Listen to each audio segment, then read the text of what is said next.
大家好，欢迎收看《震惊最前线》，无马看中国，我是主持人张宏林。再次感谢大家收看我们的节目哦。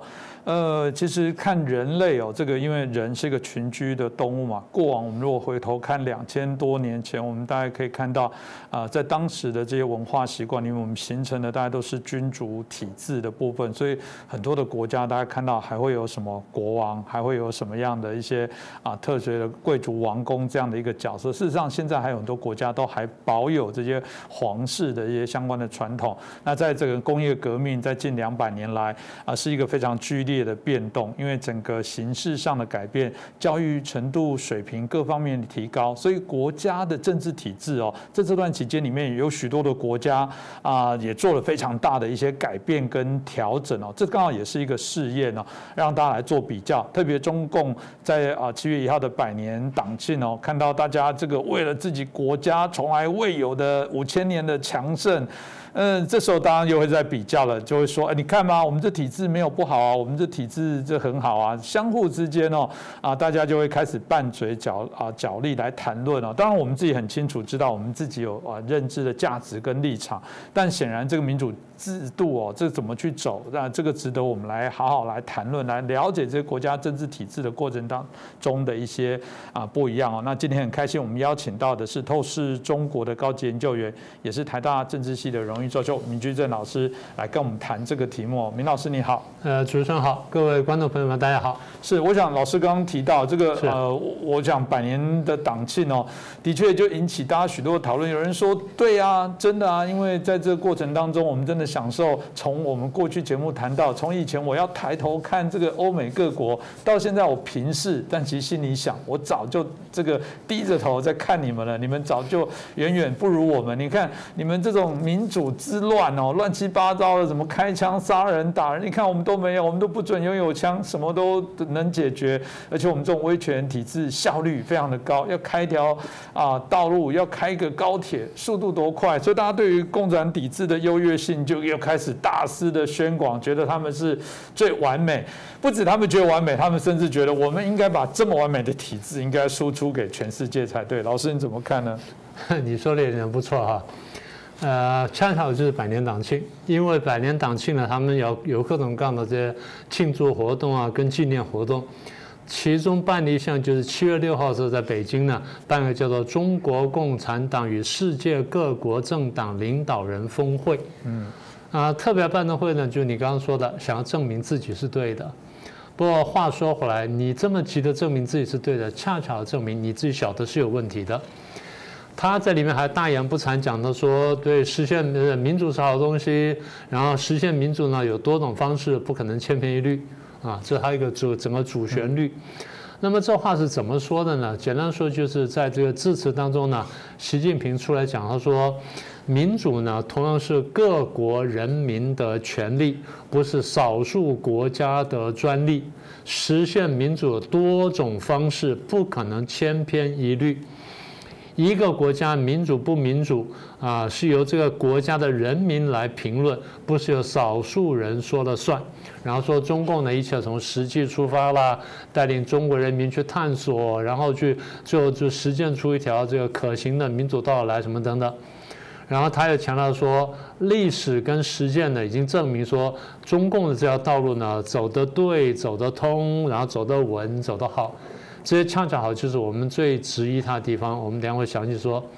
然后话锋一转，他就讲说，这个民主道路呢，那么也就是现代化的一部分。这个话是对的也是现代化的一部分。简单说句，你刚刚前面讲的工业革命，我们所说的现代化就是工业革命带来对科技、对经济、对社会乃至对政治的一种全面冲击的变化，我们叫做现代化的这个过程。那么大家这200年来呢，就像你开头说了，这200年来呢，也就是在应对这场挑战。习近平说，现代化道路没有固定模式，这是没有错的。适应自己才是最好的，不能削足适履。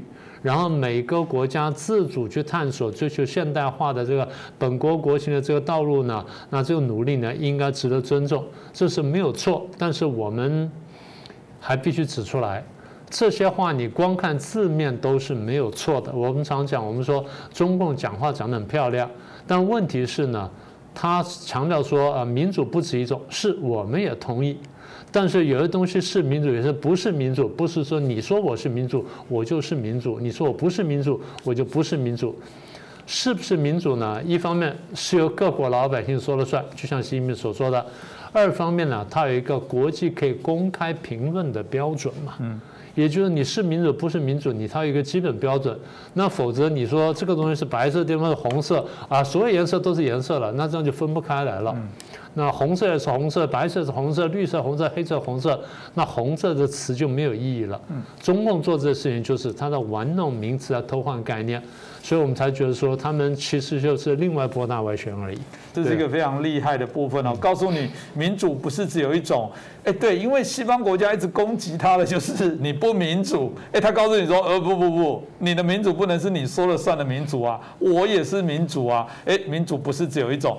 老师，你是政治学的这个教授，从政治学的角度来看，这样说法，老师会怎么看呢？荒唐，就是2个字。各位注意看，所有共产国家呢都叫做什么人民民主共和国，越是这样叫的就越有问题。他们明明晓得不是这样，但偏偏要这样叫，为什么这样？我们等会来说。我们先回头来说啊，他有一句话是对的，民主不止一种。对，民主不止一种。我们完全同意，因为政治学上我们至少有几种分类方式。第一种呢，以国家体制来区分。你前面不是提到说，人类过去历史2000年了都是君主政治嘛？君主政治可以民主的，君主立宪就可以民主啊，对不对？这是第一个。第二，总统制可以民主。第三，内阁制可以民主；第四呢，半总统制可以民主。所以国家政体来分，我们可以分成这几类，都可以是民主政治的。所以在这意义上面，民主不止一种，这第一种分法。第二种分法呢，过去我们也讲过，以政党数目来分，多党可以是民主的，2党竞争可以是民主的，1党也可以是民主的。为什么呢？只要竞争的机会是容许的，而且是公平的。就像我上次举过例子嘛，你洪林兄从小到大都是学霸，公平不公平？可能公平，为什么？因为老师打分公平，然后你的确特别努力，你又特别聪明，天资聪颖，所以你每次都考第1名。虽然你连续考了17、18年第1名，还是公平的，这是1党制。那么如果有个人很厉害，跟你互相竞争，那就变2党制了。所以如果一个党一直很优秀，别的党都敢没他，1党还是可以民主的，只要公平竞争是容许的，而且存在的。那不管竞争结果是什么，所以政党数目来分。第三种是用选举办法来分，你可以有直接选举，它是民主的；用间接选举也可以是民主的。我们过去也讲过嘛，台湾在这个县以上呢都是间接选举，然后县以下乡镇的什么是直接选举。所以直接选举跟间接选举都可以是民主的。那么也就是说，我们用这3个角度来分呢，习近平那句话是对的，就民主不止一种。但是我们再说一次，我们虽然说民主不止一种，但他说的那个恰巧真的是不民主的。这个实在是说，我说这还蛮厉害的。这个他会用话术，这个用广告人来讲，这是非常厉害的行销。大家在骂他们民主，他反过来说没有，我们没有不民主，我们只是不同的民主。对。然后突然这个，我觉得很多小粉红自己补脑说，对啊，你看我很自由，你们无聊，我现在可以上网看。你看我刚刚来到电影院看电影回来，我们超自由。我们很民主，对，果然西方国家又用西方国家自己的定义，好吧，我们就很主观的用西方国家的定义。老师，从你政治学上来讲，民主政治到底是什么？应该这样说吧，当然民主有很多种指标哈，但是我们就讲几个比较简单的。一个是我过去跟大家讲，我们不是讲那政党吗？我们说那个有一个很有名叫Sartori， Sartori 教授呢写了本书，他谈的是政党跟政党体系。他对于民主界定啊，他界定是竞争型民主，或者选举民主。什么叫选举民主呢？我们过去讲过，我们再说一次。一个国家重要的行政跟立法职位都是选举产生，那不管是直接选举、间接选举。第二，在选举当中，小党的候选人可以无所畏惧地反对大党候选人，也就不怕秋后算账。那不管选举结果是什么，那都是民主的，叫竞争型民主，或者叫竞争型选举民主。啊，这是第一种指标。第二种指标比较繁复，但也是大家比较常用的。一位耶鲁大学教授呢，叫做 Robert Dahl， 我们中文一般翻译叫做道尔教授 Robert Dahl。道尔教授呢，他过去对于民主政治呢做过多年的研究。那么在大概将近半个世纪前呢，他写了本书，叫做《多元政体》。他不把它称为民主政治，他称为多元政体。多元政体顾名思义就是它不是一元的，它是多元的。他说：“我用这个词来取代民主政治呢，因为民主政治已经被大家扭曲了，这是50年前了，已经被大家扭曲了。”他正本清源告诉他说：“其实呢，民主政治核心呢，一个是多元，然后一个是竞争，一个是包容。其实3个是一件事情：多元、竞争、包容。”这3者只要有一个存在，另外2个都可以存在。就推到底的话，他说一个社会呢要达到这3个目标呢，必须有一些制度上的安排。然后这制度安排是我们是可以具体观察的。他就列出了8个指标，哪8个指标呢？第一，这个国家的老百姓是不是有集会结社的自由？这既是包容，也是多元，也是竞争。第二，是不是有表达意见的自由？我们叫言论自由。第3，是不是有投票的自由，有投票权？第4，是不是有被选任担任公职的自由？就是说你要当官，你是不是可以被选？你就是只要你不犯法，法律上规定有一定的空间，你不犯法，然后不被褫夺公选，你就可以去选。不管选不选得上，但只要竞选的空间是存在的，竞选的可能性是存在的，那么这自由就有了。这第4点。第5点呢，就是不只是一个人竞争啊，那我想选，洪林想选，大家都来选的时候呢，那每一个政治人物都有公平的权利来竞争支持。就是我可以出来演讲，你可以出来演讲；我可以去游行，你去游行；我可以办集会，你也可以办集会。同样的，你可以做的事情，我也可以做。啊，就是刚讲竞争、包容跟多元嘛。所以政治人物有权利来竞争支持，有同等权利竞争支持，这第5个指标。第6个指标呢，多元的消息来源。我们现在常讲说，你刚刚不是讲小粉红说，我很自由，我看这个看那个。小粉红大概不知道，你的所有消息来源只有一个，全部从那个地方出来的，散在不同地方罢了。那我们不是啊，我们可以看到这边骂你，那边骂这边啊。在台湾，大家感觉最强烈吧？每天晚上8点钟以后，你打开电视，你看那些除非你去看那综艺台，你如果去看那些政论节目的话，你就甲台骂乙台，乙台骂丙台，丙台骂丁台，丁台回来骂甲台，这叫多元的这个消息来源，不一定都对，也不一定都错，但它有什么好处呢？就告诉你说，你的消息不是被蒙蔽的，你不是被听人家炮制出来消息。你至少可以听多方面炮制出来消息，然后你自己去判断。因为那么也就是说，他最后相信就是人是有理性，人可以自行做判断。他对人的这个最高的价值的肯定呢是在这里。好，这多元的消息来，这第6个。第7个就是自由跟公平的选举。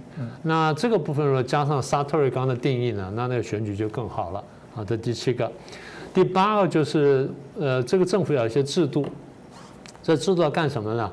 这制度呢可以让政府的决策，或者是基于投票的结果，或者是基于其他的公民去表达意见的结果。那台湾我们把它叫做什么呢？选举罢免、创制、复决嘛。这个一方面就是创制权，一个是复决权，或者说呢就是我不直接创制，我不复决。我投票选出能帮我讲话的，或能帮我打拼的代议士，帮我去讲话，帮我去打拼。比如说我可以选议员啊，我在新北，我选新北的议员，新北议员帮我去表达意见啊，这是一种办法。然后呢，我在新北我会选立法委员，立法委员去帮我表达意见。那如果我觉得说议员跟这个立法委员都不能帮我表达意见，而这件问题我很有意见，那怎么办呢？我起来登高一呼，然后我想说大家来这么联署，我们来这个复决或进行这个公民投票。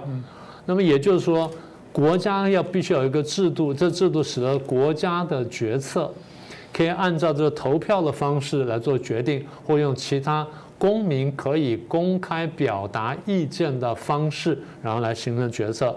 所以道尔教授说，我再说一遍，道尔教授说，如果说我们真的希望看到这个国家民主不民主的话，大概这几个方面指标，像什么集会结社啦、言论啦、投票什么等等。他自己也说呢，并不是每一个国家100%都能做到这么好，但是就这是一个观察指标，也是大家一个努力的方向。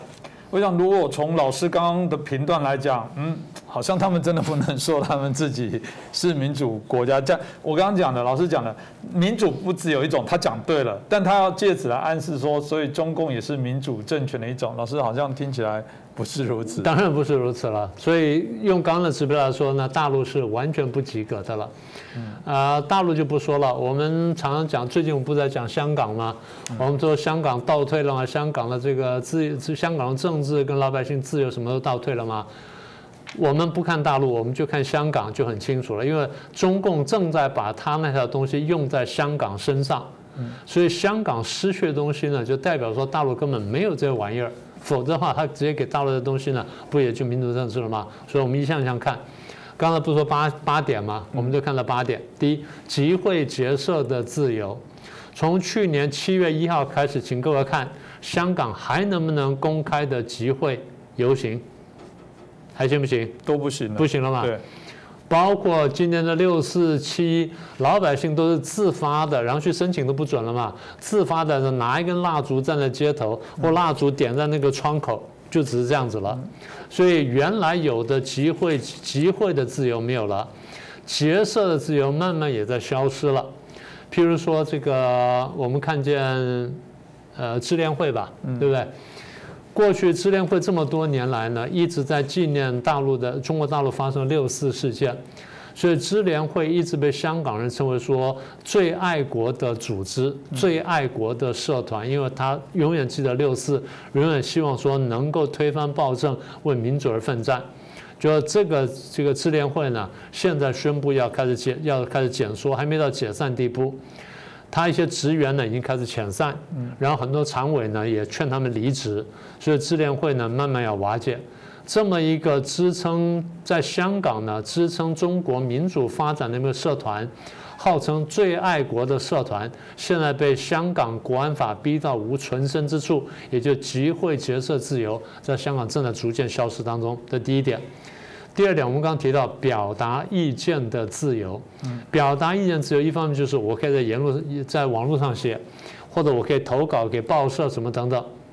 好，但更重要就是我们看到《苹果日报》现在被封，然后被杀，然后立场新闻现在开始收缩，然后开始准备要这个可能要关灯回家了。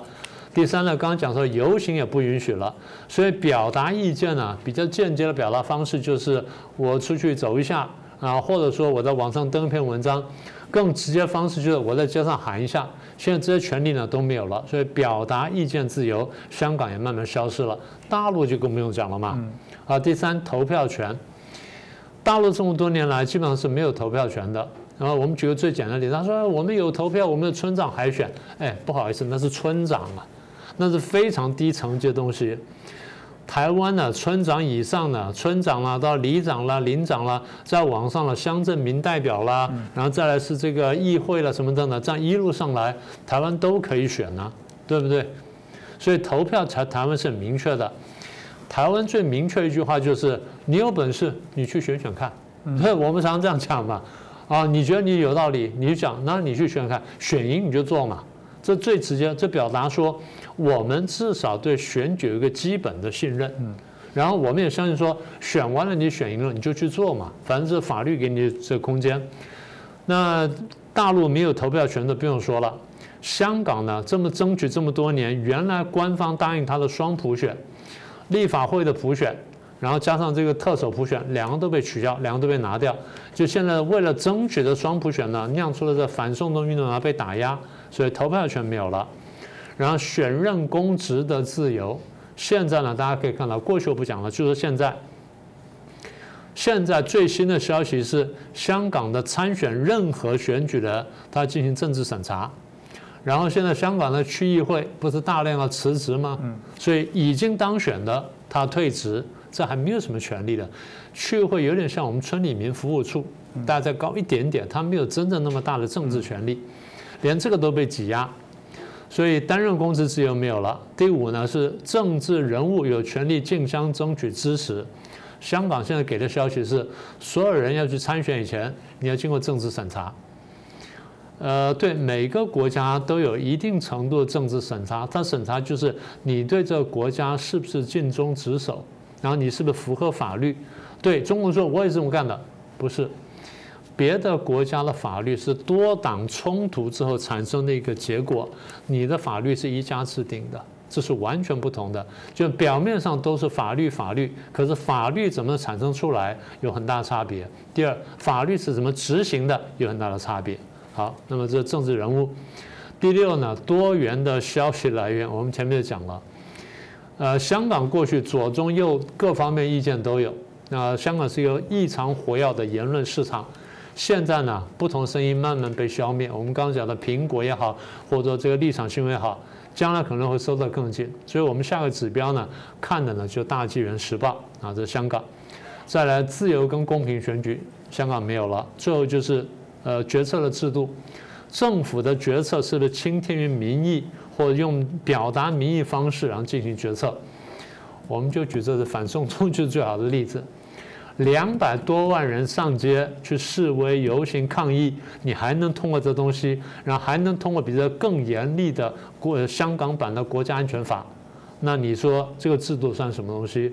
所以用这8个标准来说，香港是完全不及格。而香港之所以不及格，是因为中共强压制的结果。所以回头来之后，我们很清楚晓得说，中共的制度是完全不民主，这东西是不证自明的吧？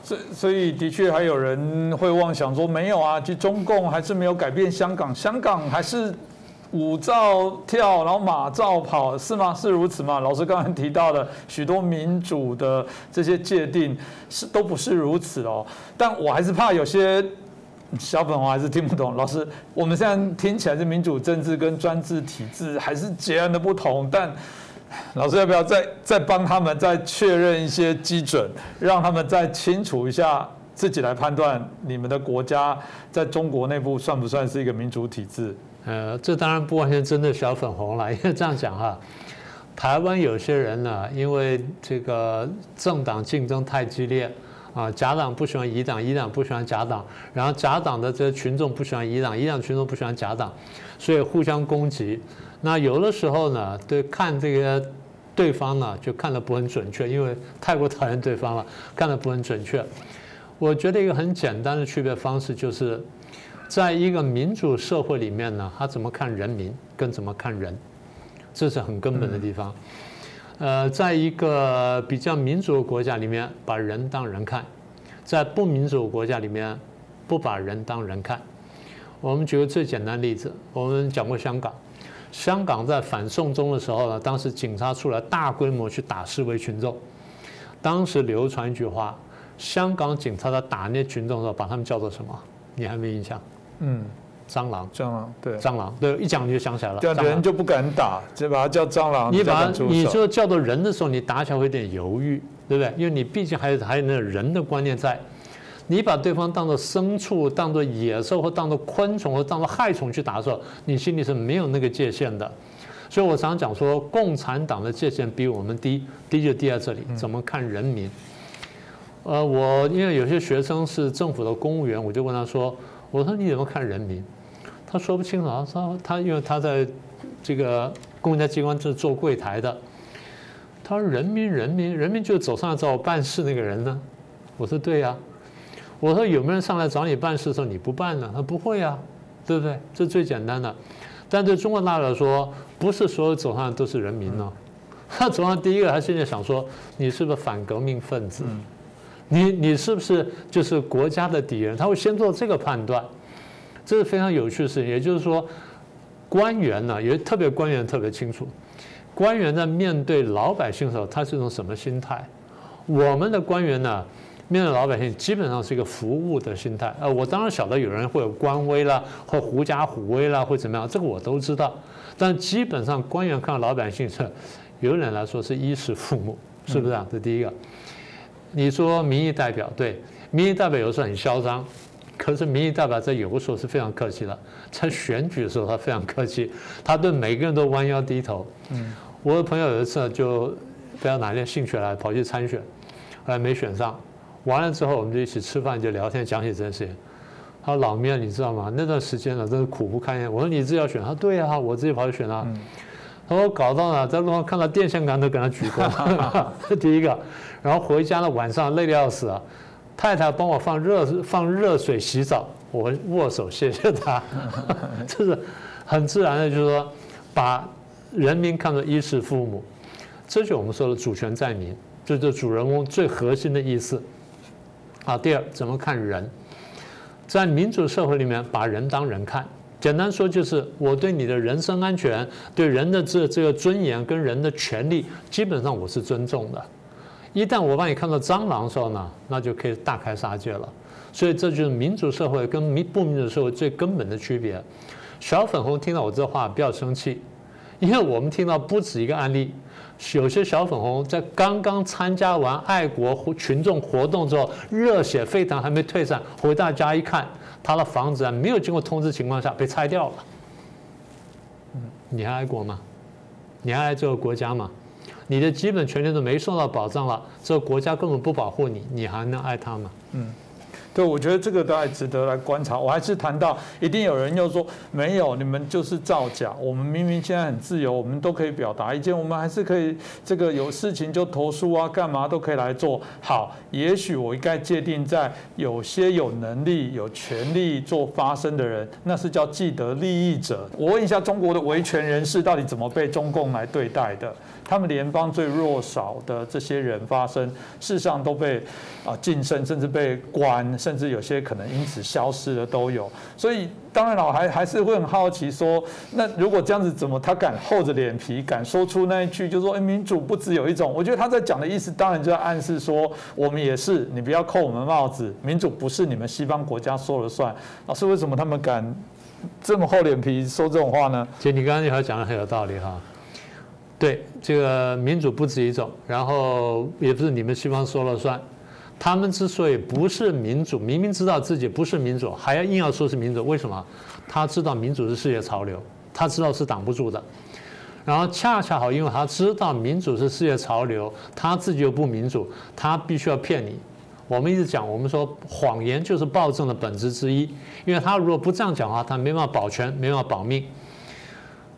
这句话我们已经说过多次了，所以我们就不再重复。我就再提醒大家，就是因为他知道民主是世界潮流，他现在违背世界潮流，所以他才要扭曲这话的意思，告诉你，硬要跟你说我就是民主，然后要麻痹你。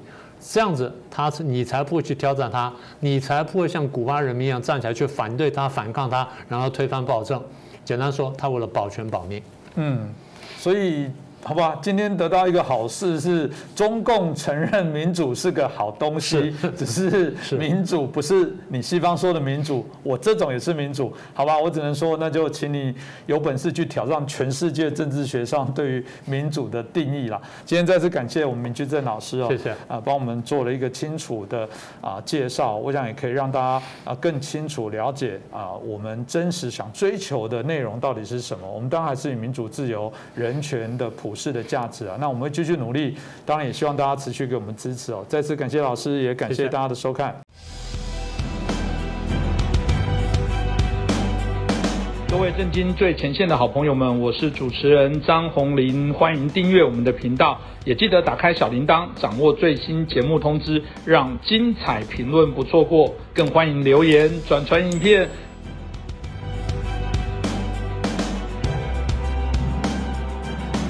大家好，欢迎收看《震惊最前线》，无马看中国，我是主持人张宏林，再次感谢大家收看我们的节目哦。最近当然都在讨论这个中共100年党庆哦，习近平的谈话，这里面当然大家会有非常多的揣测，除了大家最喜欢在谈论的这个头破血流，然后既然不是说我习近平会站在第一线挡住你，而是说叫14亿人组成的这个城墙，然后还谈要血肉模糊，我就不知道是要让谁来针对这个头破血流。其实这个让我们大家引起许多的一些讨论哦。当然你也看到他在这部分当然想要展现现他这个在立国以来哇多辉煌的成绩，但有人反思说不对啊，你百年党禁，事实上过往建立在多少人流血、流汗、牺牲生命，或者你的政策的错误，很多国家他会反思，然后政党会自我会做一些检讨，当然也会谈到一些愿景跟方向，但看起来显然不是如此哦。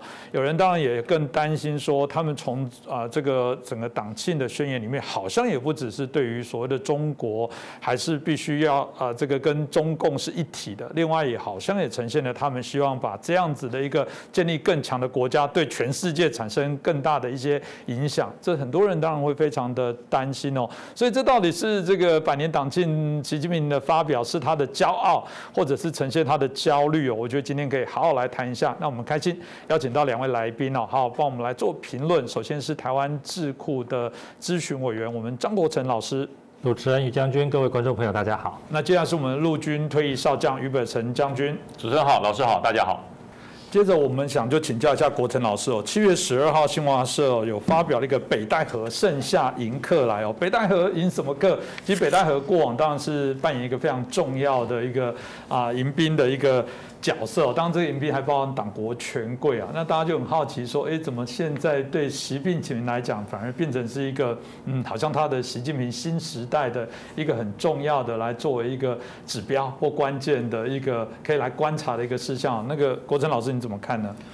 北戴河哈，其实这个离北京不远哈，一向来就是中共高层避暑的一个圣地哈。以前毛泽东还喜欢下海游泳这个因为这个夏天很热，他认为到那个地方呢，大家一方面避暑，一方面可以所谓开神仙会哈。那这一点来讲，其实这个北戴河呢，当然是有它特殊的这个政治跟历史的意义。那中共呢，它现在建党100年了，其实对中共来讲呢，它当然是大数特数它的这个100年来的这些成就了哈。那总的来看呢，我个人认为中共他自己最满意的事情，当然就是夺取了政权。第二个呢，就是建立了一个几千年来从来没有这么强固控制一切的这个政权。中国历史上所有的政权当然过去是有科技的因素社会的因素，但是现在来讲中共呢，这个从北到南，从东到西贯彻它的意志，贯彻它的统治，这一点来讲可以说是前所未有的。那这个有很多人说呢，这个中共到底呢，这个在过去呢，这个建立了政权之后他也犯了很多的错误他自己也承认从这个之前这个所谓的土地改革残杀地主，到大跃进、三面红旗到文化大革命等等那但是呢他自己认为说他是一个有反思能力的政权。那他这个反思除了他的政权的这种维持一党专政独裁专制这个国家这个就是一定要由共产党来统治，党政军国社一体，这些东西它是不可能改变的之外其他的一切的策略，包括政治、经济、军事、宣传它都是可以改变的所以呢，我们就可以看到这个它有所谓的统战这个然后各式各样的这种面目出现在世界上。有的时候呢看到他对第三世界国家好像非常的慷慨大方这个强调这个巩固这个第三世界的利益。最近呢，他还带领50个国家说要跟世界上这个曾经在历史上用过奴隶的国家要讨个公道，要讨个赔偿。这当然是针对西方国家。像这样的事情看起来呢，他好像大义凛然，但是实际上他对于国内强调无产阶级专政的这种铁拳又是毫不迟疑绝不手软的。所以呢，他就是一个多面目的一个政权。那这个现在习近平可以说是更把这种这个共产党的这种集权统治我讲的这个集是集中权力的集可以说是发挥到了极致。因为呢，在邓小平改革开放之后其实邓小平强调的还是经济建设。然后对外呢，原则上来讲采取还是比较和缓，所谓韬光养晦的立场。那他亲自决定的2任领导人江泽民跟胡锦涛虽然在过程中也有一些偏向，但总的来看是文官治国朝着邓的这种抓经济建设的这个路线。那这个习呢，很清楚的他现在来讲比起这个江湖来讲，它更像毛泽东，而不像邓小平。好，它更强调这个意识形态的部分，啊，更强调这种这个枪杆子出政权的部分。我们可以看到，这个建党啊，这个天安门广场开大会，这个大会也就罢了，好，还有类似阅兵的这种空中分列式，这个歼20从空中飞过，好，这个在过去这个。江湖时代建党90周年，建党80周年都没有这样子大的排场，可见的他对于他个人的权威，他自己的这种崇拜，对于这种枪杆子出政权，对这种武力来控制社会的这种心态可以说是就到了一个新的高峰了。这当然啦，这个也实在是有一些客观因素的影响。第一个就是这个美国呢，从这个2001年呢发生了9·11事件反恐战争之后把这个心力放到了中东，军事的部署也好，外交的政策也好，都朝向的是反恐战争。在军事上呢，它的军事集中在中东，然后呢，在外交上呢，在它需要中国在联合国在其他国际组织给它的支持。所以呢，就给了中国一个做大的空间因此，在这个20多年来其实我们可以看到不管是用什么样的方式，中国在这个经济上在这个世界的影响力，在国际组织里面的这种地位可以说是水涨船高，占了一个相当重要的地位。然后呢，另外一方面呢，这个刚好这个。又在这个2020年，大家都知道，世界上发生了非常严重的 COVID-19 的这个疫情。那这个疫情啊，我们不管怎么说呢，中国呢，共产党它是不管他用什么样的方法至少让中国人民相信。我真实状况恐怕要等到以后的历史学家，甚至等到中共解体，这个真的有转型正义之后才有办法知道这个真相。但是至少就目前看起来，就中国人自己的认知看起来。很清楚，他们认为中国共产党以习近平为首的党中央是比美国或其他西方国家更有效地控制了这个疫情。好，那这个习近平要的就是这个东西。也就是说，不管他用什么样的方法，大家就觉得在世界上这种情况下来讲是这个东升西降他控制了疫情，维持了经济的发展。这一点来讲特别是中国人这个我必须要讲这个可能观众朋友听了会不高兴，但是呢，我还是必须要讲，就是呢，中华文化传统上跟西方文化相比，中华文化呢恐怕有更加崇拜权威，强调所谓政治效率，强调所谓多数人福利可以牺牲少数人的这种信念恐怕是更加的强烈。譬如说，你说在美国或者是在欧洲，你说叫大家戴口罩这个很多国家政府是没有办法强制人民戴口罩、打疫苗的，因为他认为说这个是一个个人的自由，虽然基于防疫、公共卫生、保护这个全国人民的安全这个一定是有其必要性。但是美国呢很多州认为说你强迫大家戴口罩，强迫大家打疫苗，今天你能够强迫这个。纵使你的出发点是好的，但是你今天可以强迫这个，明天你就可以强迫我做别的。所以呢，对这种政府扩权的这种警惕心呢，是这个西方国家传统的这种自由这个政治的特色。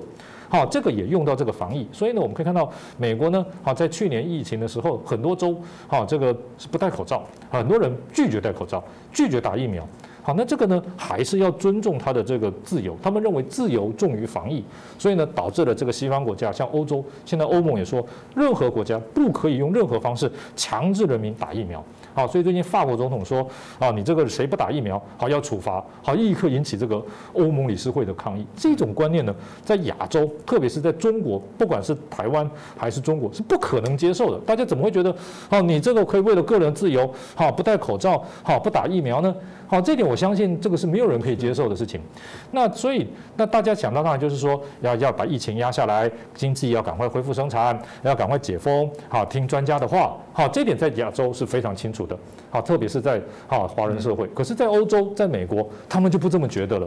难道这个病毒会看人来分别吗？不会，这是在于根本的文化、政治哲学、社会生活方式的基本差异。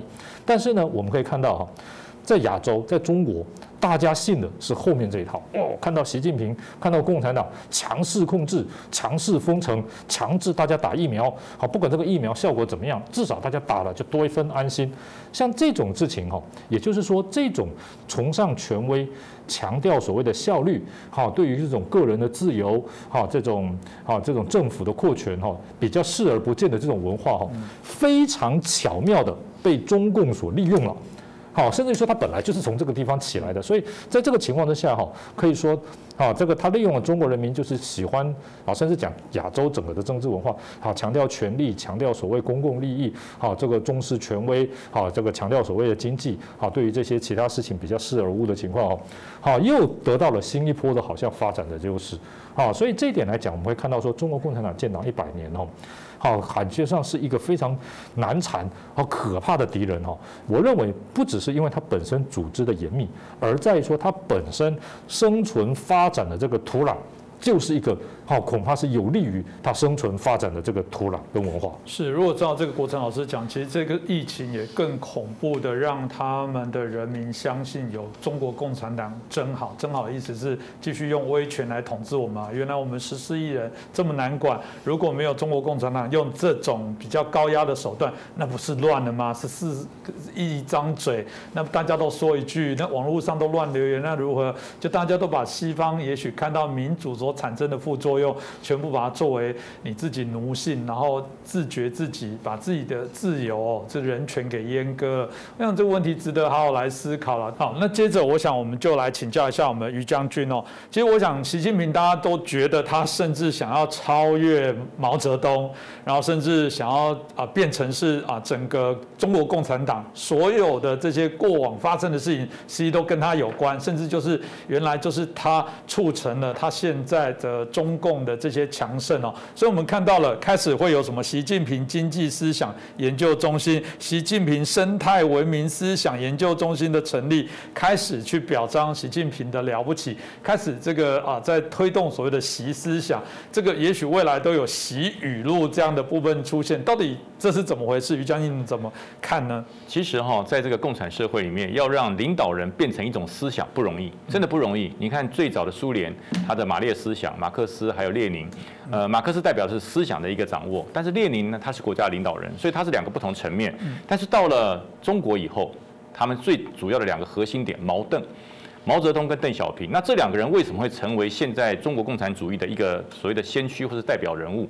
因为第一个，毛泽东他是使用了共产主义，然后呢，把所有的政权拿到手，所以毛泽东叫做开国。所以常人家会讲说，毛泽东让人民站起来了，对，人民站起来没有错，但是人民并没有富起来。他让人民站起来，只是拿到了中国的政权，把整个中国从国民党的手上拿过来了。所以他认为人民站起来了。可是人民苦在哪里？人民穷得很，人民没有富起来。但是这点事情谁做到了？邓小平做到了。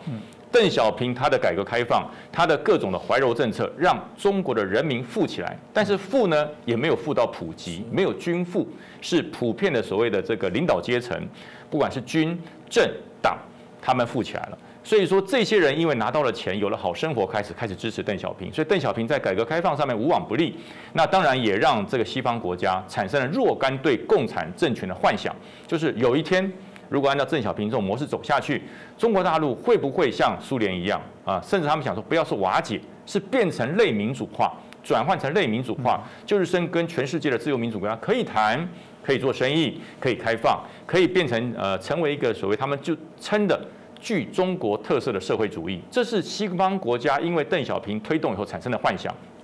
但是呢，中国大陆经过了他的几代领导人，包含了这个江泽民，包含了胡锦涛，他们的做法都是前面的萧规从随，我都不要走，我也不要变，就是反正不管是毛泽东的我也不要改，邓小平的我不要改，我就依据他的模式一步一脚印的走。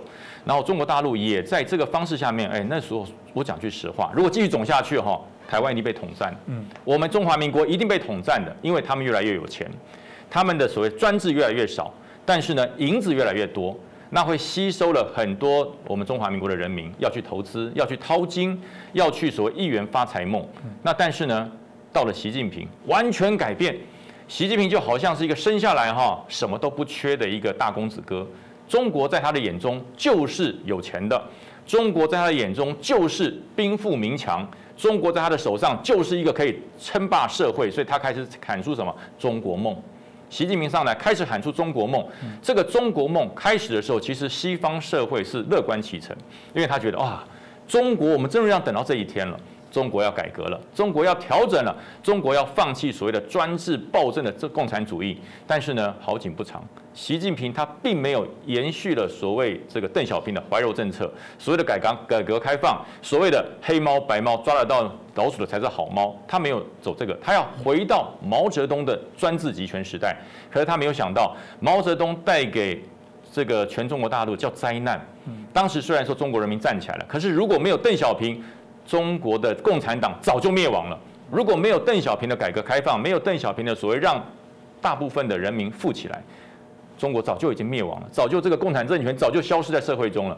可是习近平看不到，他只看到了毛语录，他只看到毛泽东的伟大，他只看到了毛泽东的统治全中国的人民的思想，所以他想到，我现在当了这个大权集于一身，我又做了修改，我可以不断的做啊。虽然最后这个19大后面还要再开还不知道，但是预判是会。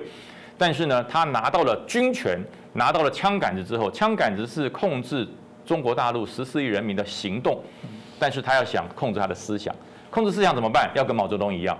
我要建立属于习近平的理论思想，我要建立所谓习近平的神格化，我要造神，我要希望透过整个内宣，先把人民麻痹住，认为习近平跟毛泽东一样，他不是人，他已经超凡变成神了啊！无神论都不要信，谁都不要信，只要信习近平就好。他想建立这种所谓神格化的政治领导的模式，但是呢，在于现在他的外交遭受到莫大的挫败。人家说战狼外交，那个就是恶狼外交。哪里有一个人是想跟全世界做朋友，是用威胁的口吻？哪有一个人要跟全世界做外交手段，是用枪杆子顶在后面？没有这种外交方式。可是习近平觉得，毛泽东可以，我也可以。可他忘了一件事，毛泽东没有外交。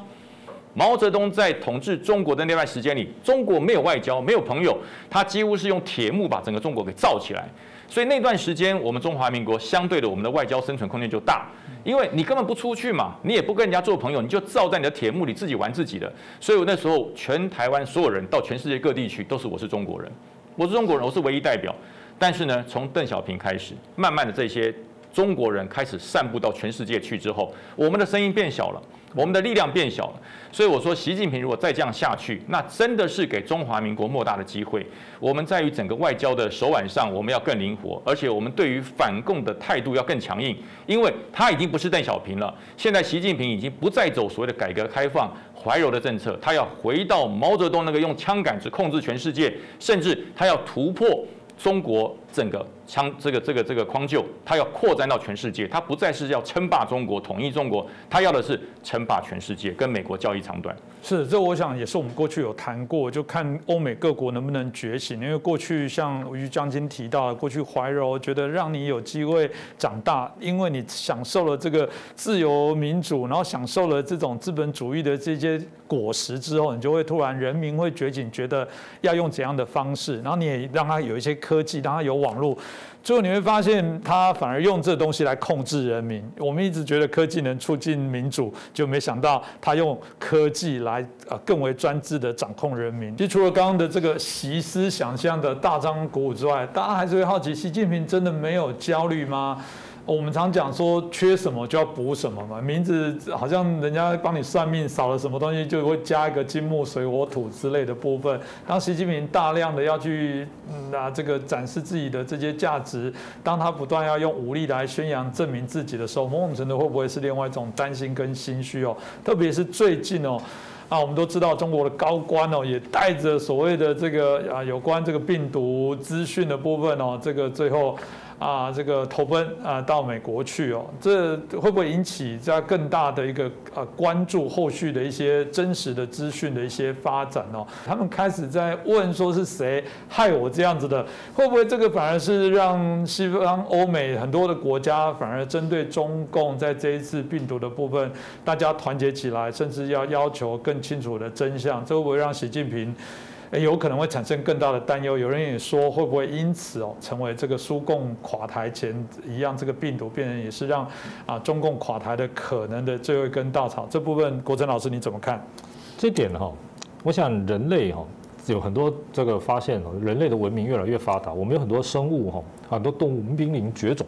好，我们要努力保护这些动物，但是呢，有些动物好像那些害虫，我们拼命的想要消灭它，但是呢，它就是不绝种。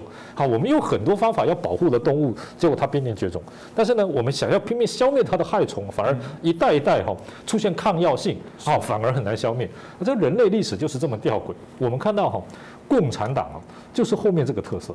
其实啊，中国共产党有一个特色我们讨厌它也好，支持它也好，不得不重视它有一个特色，就是说他很擅长搞宣传，他很喜欢搞宣传。好，从列宁开始就说宣传是党的命脉，但是呢，现在的中国共产党就是他很少被自己的宣传所迷惑，也就是说他宣传归宣传，他自己呢对于形势的理解跟他所宣传的其实是不一样。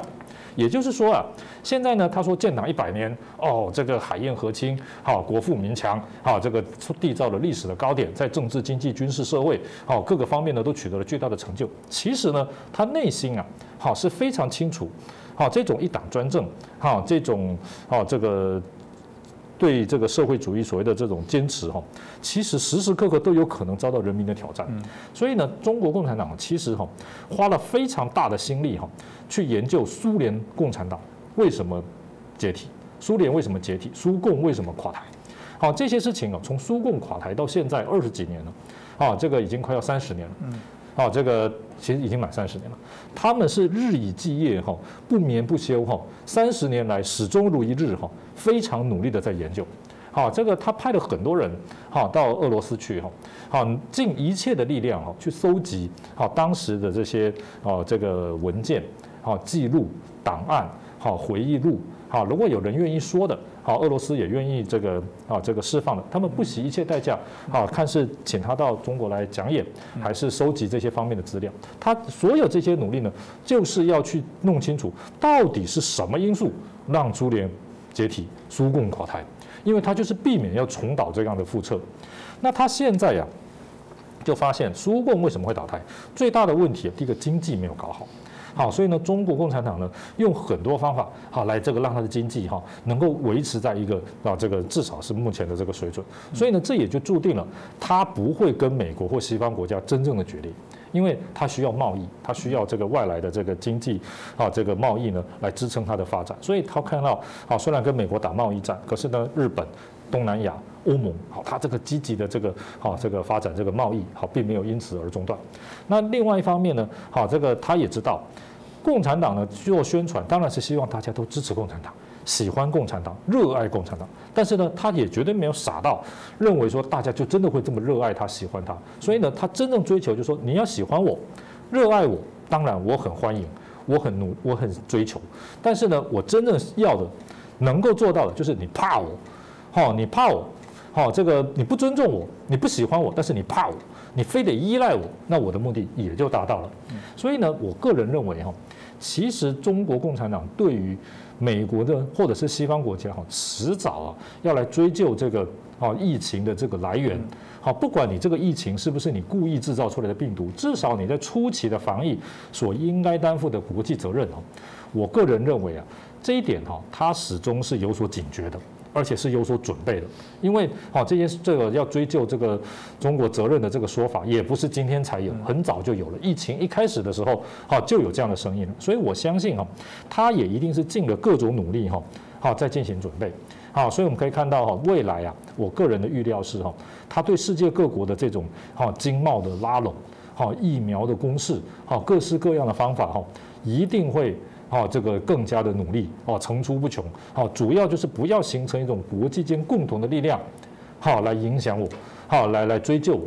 我想这个至少在第三世界国家呢这点恐怕他的努力是有一定可能的这个成果。因为呢，也有一些国家，譬如说俄罗斯或者是其他国家也可能有同样想法，就是说你利用这次的疫情恐怕让美国啦、西欧啦这些国力或者是这种军事的发展多多少少呢，因为经济因为这种纾困还是受到了一些影响。我想这一点呢，所以也就是说，他就想办法利用这些他可以结合、他可以利用的势力。所以我们可以看到，中国最近跟俄罗斯关系非常的密切，这个彼此呢，这个高层的会晤啦，发表联合宣言啦，等等等等，这些我认为他是第一个会做。第二个他还是时时刻刻警惕苏共垮台，第一个经济。第二个什么？长期的跟美国对抗，尤其是北约组织，这个长期的这种高度的对抗，这个让苏联呢投注了大量的国力，在这个军事上。所以呢，他现在来讲，他认为他的这个国防的形势，没有苏联这么糟糕，没有亚洲北约的存在，所以他一定会采用各种方法去分化，让你不要形成这个亚洲的北约，这个让重蹈苏联长期对抗的覆辙。第三呢，他发现你这个苏联为什么苏共会解体，就是出现了戈巴契夫这种改革派。那改革派呢，也不是所有人都支持，所以呢，这个出现了党内路线的分歧，后来出现了叶尔钦，这个所以呢，他一定不可能让这种党内会有出现改革派的可能。出现党内斗争，出现党内路线分裂的可能。他认为要亡党，这个内部分裂，这是绝对是最核心的。所以呢，习近平呢，大树特树他的权威，你这个什么习语录啦、习思想研究中心啦，我相信他自己也不会认为那些东西真的就有办法能够改变大家思考什么东西。但是呢，没有关系。第一个，你设立这个中心，大家来读我的书，来看我的这个言论，这个纵使你心里面怎么想没关系，你认真学习你就有奖，你就有福利，你就有好处，这就绑定一些这些这个为了利益的知识分子，或者是你不得也不合作。第二个就是从这些这个思想的这些教育啊、习语录啦这些中心你就可以用这个去检验党内的高层谁呀是这个靠过来的。谁是愿意听话的？不管你心里怎么想，然后如果呢你消极抗拒，还是说对这些东西呢阳奉阴违，那这个就是我清楚的对象。所以我们看到前不久习近平率领这个政治局常委委员这个一大群高干，这个都已经是党性，已经是可以说是还需要怀疑吗？他8000多万党员可以站在那个顶峰的人呢，还要有一个集体宣誓的一个行为，表示说我不忘初心，牢记使命。这个就代表他意识到尽管有高官厚禄，尽管有强力控制，尽管有几百万解放军武警，他还是担心党内会分裂。即使现在来讲，他可能认为说还没有一个主要能够出现的改革派领袖，足以挑战这个共产党，足以挑战他自己。但是呢，他对于这方面的忧虑。这个由于共产党对苏联、苏共的解体的重视，可以相信这种想法、这种阴影永远会环绕在这个中共任何领导人，也不只是习近平，任何人只要坐上那个位置，他都要担心这个问题。是这个，我想国珍老师讲完，也让大家谈说，习近平他想要再继续争取连任，他想要打破连任的惯例。一个部分是，当然他觉得我太棒了，我总不继续再领导中国，是全中国的损失。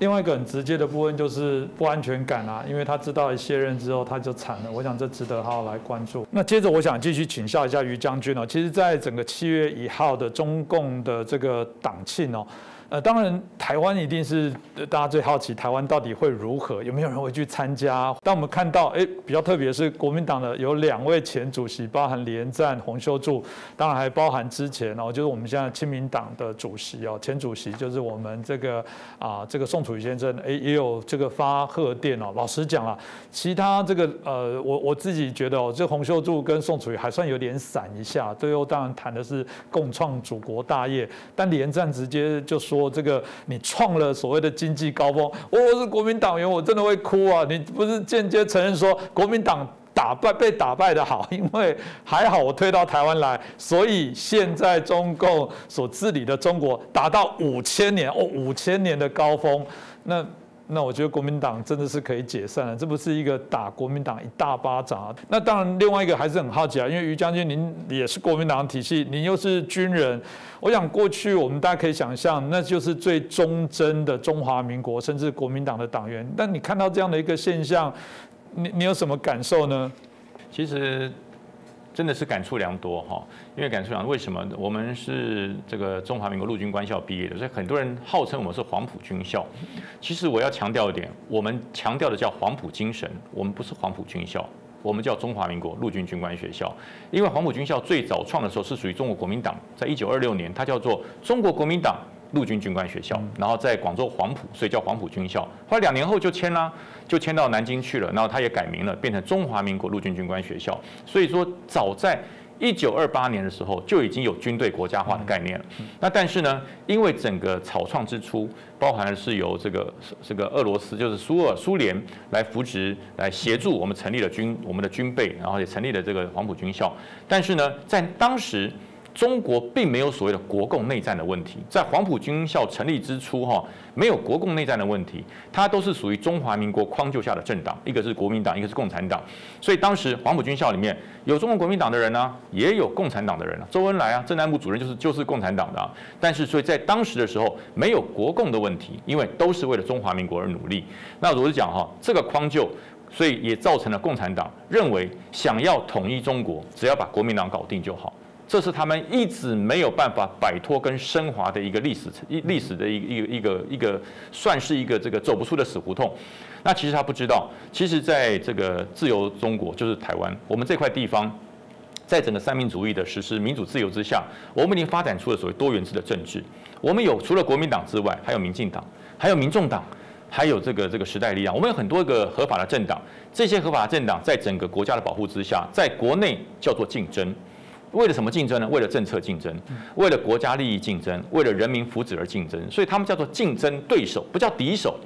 可是呢，国共因为在这个中国大陆那一战以后，他们已经不是叫做对手了，国共叫做敌人。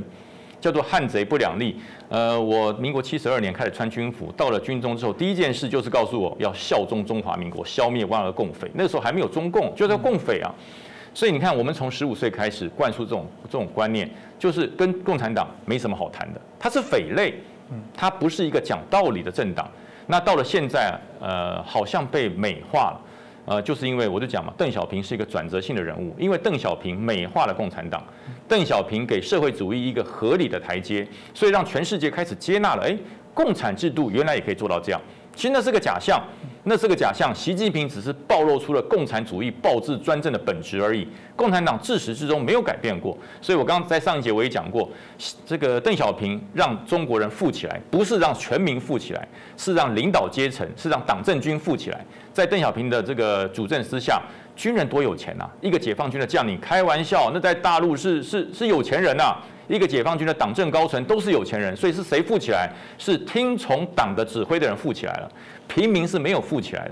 所以现在为什么这个习近平上来第一件事要脱贫嘛？因为他脱不了贫，所以要喊脱贫。富都是富哪些人？都是富那些官二代、正二代、军二代。所以习近平开始在打这些人。那如果你真的打这些人，你要让整个中国的人民14亿人变军富，我也佩服你。可是你做不到，你就开始用谎言假象来这个造成全世界认为中国站起来，他没有站起来。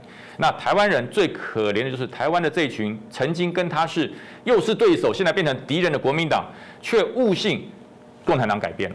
他们认为共产党的暴力本质没有了，共产党现在是为了追求中华民族最大的一统，还有中华民国最大的光辉。中华民族，他不会说中华民国，为了追求中华民族最大的一统与光辉。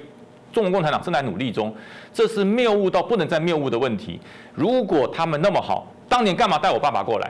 我就生在山东，生在大陆啦。如果今天中国共产党这么棒，共产党这么讲理，共产党可以谈，那我干嘛带我过来？我不愿意啊！我是我的爹娘从大陆过来之后，在台湾生了我啊。如果当时没有共产党这么可恶、这么残暴，那我就在山东出生了嘛。我为什么在台湾出生？既然在台湾出生，我既然这是在土地出生，我吃台湾水，喝台湾水，吃台湾米，我受台湾的教育，受台湾的栽培，我就应该爱台湾啊，这是责无旁贷的啊。所以很多人问我说，你到底是中国人还是台湾人？我说告诉你，一颗美国华盛顿的苹果到了台湾来，种在梨山上长出来，结出了这么漂亮的苹果，它是梨山苹果还是美国苹果？我说你告诉我，当然是梨山苹果嘛。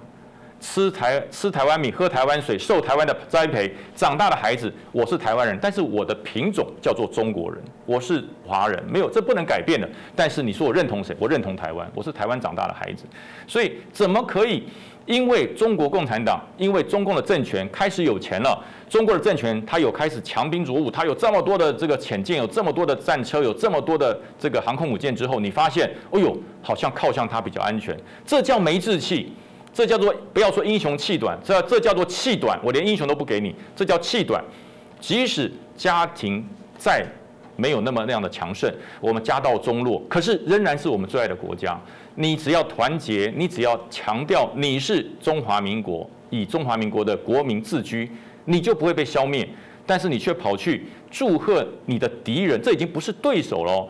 我说中国共产党，它已经不是国民党的对手而已，它叫敌人。什么叫对手？透过和平的选举可以政党轮替，这叫对手。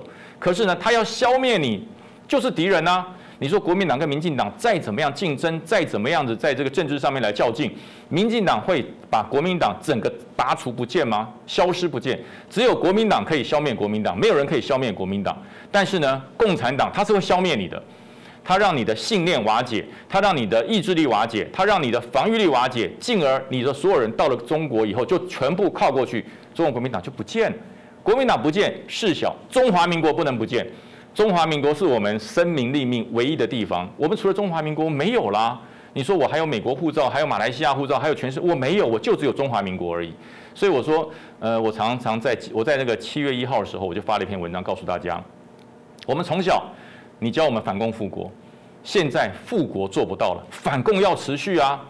那你告诉我是叛徒，我不爱国，那我的祖国跟你的祖国如果不一样，那我们还谈什么？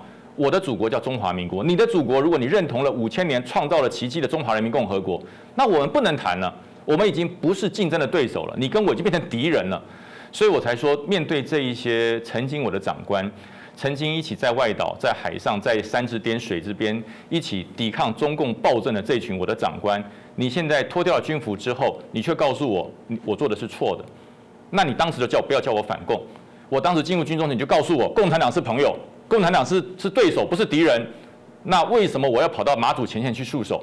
为什么在我女儿出生的时候，我不能在旁边陪伴？我要到第一线去跟共产党对峙。你把我的青春还给我，你把我的信念还给我。如果我的信念没错，错的是你，不是我，因为我们从来没有改变我们的信念，我们反共的决心，捍卫中华民国的决心，没有一丝一毫改变过。是我好奇问一下于将军，可是毕竟我们有谈到很多的退将，尤其之前一直谈说他们去参加中共的一些庆典，我觉得这不会对现役军人产生影响。但比较好奇，因为我相信您还有接触，这一定是大家很好奇的问题。我们现役的军人不会错乱吗？这就是我说退役将领的社会责任跟所谓的国军责任。我虽然脱下军服了，但是我所带的我的袍泽、我的学弟、我的后期的这些学弟，他依然看着我。因为我们脱掉军服之后，我们的思想、我们的这个所谓的发言，已经不再受国防部的限制，只要你不泄密，你都可以说。但是你的言行、学弟、袍泽都在看。你以前在军中带我们说，告诉我们说，坚持这个反共信念，我们要坚守民主阵容。可是你退伍之后，你到了对岸去，你的民主信念在哪里？你的反共坚持在哪里？那你当时在军中难道是在骗人吗？所以我觉得言行要合一。既然我们穿了军服，在军中我们带的兵超过10000人，超过10000人以上的弟兄，这些人退到社会上都是社会上的中坚分子。他如果看到你这位长官在军中讲的话，跟你穿西装讲的话不一样。他不是瞧不起你这个人而已，他是瞧不起中华民国的国军。他认为国军这些高阶的将领，他不是为了捍卫国家而晋升的，他是为了自己的荣耀、私欲而晋升。我觉得这会成为中华民国国军的一个罪人。所以我真的是呼吁所有的退伍的这些长官们，坚持你的信念，对于反共是至死不渝的，除非一点就是共产党瓦解。它变成民主自由的国家，那我觉得那就不在我们反共的范围之内，就不见了嘛，它消失了。但是这个共产专制与暴政存在的一天，你的堕落跟你的妥协会影响到现在正穿军服、执干戈以为设计的这些后期的这些老弟，还有这些袍泽。当然于将军讲得很好啦，要坚持自己的信念。当然最怕是其实他当时根本没有信念，只是为了工作权哦，这当然就更糟糕了。其实有时候我都有一个臆想啊，就是说如果国民党真的够有骨气，真的有信念，中共老爱说你不要插手我们中国内部的事务，我觉得我是国民党，我一定拍个桌子好说，那我来管中国的事务够不够格？我国民党来管中国的事务，管你中国狗屁叨叨的事情够不够格？这算不算是不是管外国人？因为你如果讲外国人，我就尴尬了。国民党是最有资格拍桌说，那我管定了，你们今天所有的事情我都插手，你们西方不敢骂的就让我来骂。我不知道那时候会变怎样的情境啊！我觉得这也是国民党自己当然必须要去反思，当然不止国民党，我觉得台湾内部都一样。我觉得于将军刚刚提得很好，台湾已经朝向政党政治的正常竞争，虽然有时候在选举过程当中会有一些激烈的语言，但还是一个法治国家的一个框架。做不好就轮替，民进党做不好就换掉，就这样子；国民党做不好就换掉。台湾已经试过几次不流血的政党轮替。其实这就是我们的骄傲了，那这也值得我觉得我们做一个参考。我们也希望透过今天的节目，其实可以跟大家有更多的一些反思哦，那也可以更了解台湾自己。当然，我还是一直强调，要解决中国的问题，不是不理它，不是这个迎合它，而是要让中国民主化。只要中国不民主化，所有的问题永远不会解决。那我们也在提醒中国，作为一个要很骄傲的一个大国，事实上是要以理服人，要以德服人，并不是用武力来威胁。这样的国家只是也许被害怕，但不会被尊重。我想这是今天的节目，希望给大家的一个参考。再次感谢两位来宾，也感谢大家的收看。